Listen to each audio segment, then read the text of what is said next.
Sabi na nag-bentex pala ng mga computer.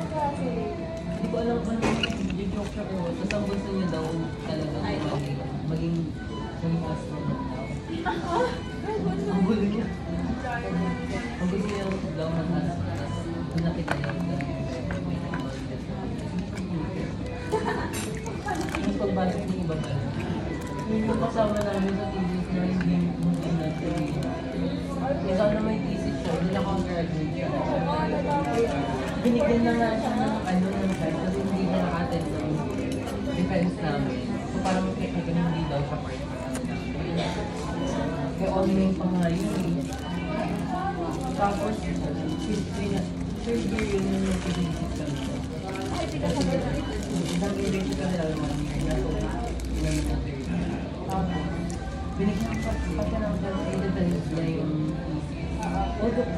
Ang alam ko yung tayo magpakita na assistant doon lang sa pinatay. Tapos hindi kami tulungan siya sa mga questions na mag-prepare. Hindi na siya mag-prepare.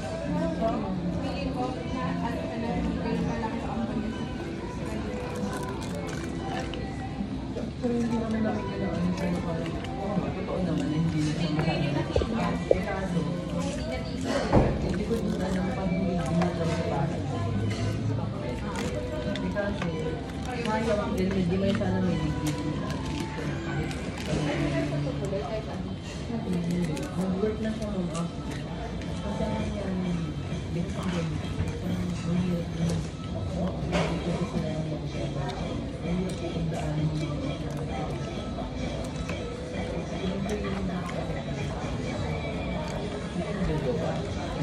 Nakasama na ako sila.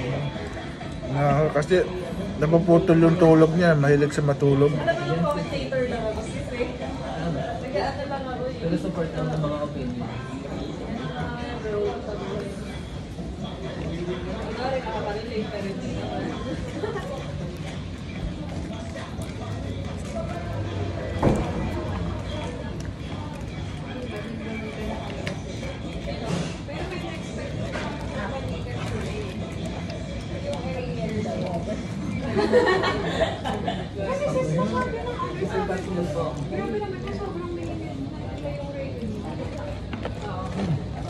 Ano ba parang nag-disband ba sila? Thank you po.